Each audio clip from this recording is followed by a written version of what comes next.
இராமாயணம். திருமாலின் ராம அவதாரம் பாகம் 3. திருமாலின் ராம அவதாரம். கோசல நாடு கங்கை நதிபாயும் நீர்வளமும் நிலவளமும் குடிவளமும் கொண்ட வளமை மிகுந்த நாடாகும். கோசல நாட்டின் தலைநகரம் அயோத்தி ஆகும்.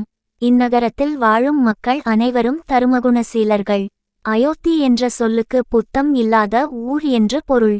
அயோத்தி நகரம் போரும் சினமும் இன்றிச் சாந்தமாக திகழ்ந்தது.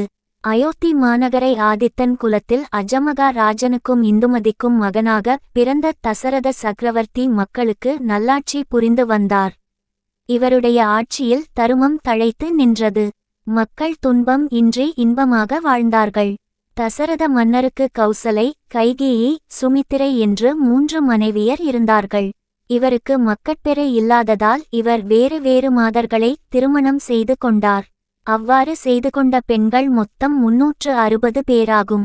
இவர் 60,000 ஆண்டுகள் நல்லற நாயகனாக அரசு புரிந்தார். தசரதர் மன்னர் தமக்கு பின் தருமநெறி தவறாமல் தரணியை அரசு புரிய ஒரு மகன் பிறக்கவில்லையே என்று பெரிதும் வருந்தினார். அரசவையில் தசரத சக்கரவர்த்தி தமது குலகுருவாகிய வசிஷ்ட முனிவரை வணங்கி, குருநாதா, அடியேன் தங்கள் ஆசியினால் இந்த உலகத்தில் 10 திசைகளிலுமிருந்து வந்த 10 ரதங்களை வென்று தசரதன் என்று பேர் பெற்றேன். சம்பரனை வென்று இந்திரனுக்கு உதவி புரிந்தேன். ஆனால் தங்கள் அடியனுக்கு மகப்பேறு வாய்க்கவில்லை. யாழ் என்ற இன்னிசை கருவிகளின் நாதங்களை கேட்கும் என் செவியில் அப்பா என்று அழைக்கும் மழலை சொல் கேட்கும் பாக்கியம் பெற்றேனில்லை என கூறி மிகவும் வருந்தினார். தாங்கள் பிரம புத்திரர், அடியனுக்கு மகப்பேறு உண்டாக அருள் புரிய வேண்டும் என்று கூறி முறையிட்டார். வசிஷ்ட முனிவர் ஊனக்கண்களை மூடினார். அப்பொழுது அவருக்கு ஞானக்கண் திறக்கப்பெற்றது. அதில் முனிவர் கண்ட காட்சி, திருமால் திருப்பார்கடலில் அரவணையில் அரிதியில் புரிகின்றார்.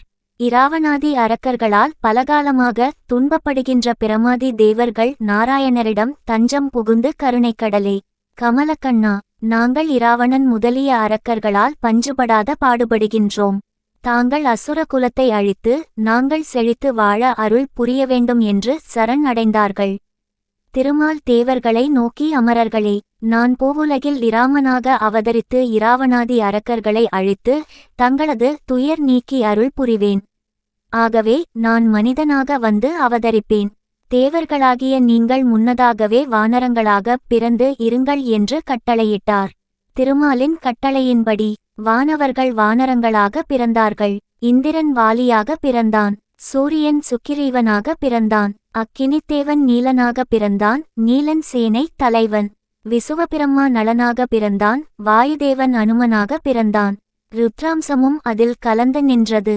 உபேந்திரன் அங்கதனாக பிறந்தான். பிரமதேவர், நான் ஏற்கெனவே கரடிக்குழு தலைவன் ஜாம்பவந்தனாக பிறந்திருக்கிறேன் என்றும் கூறினார்.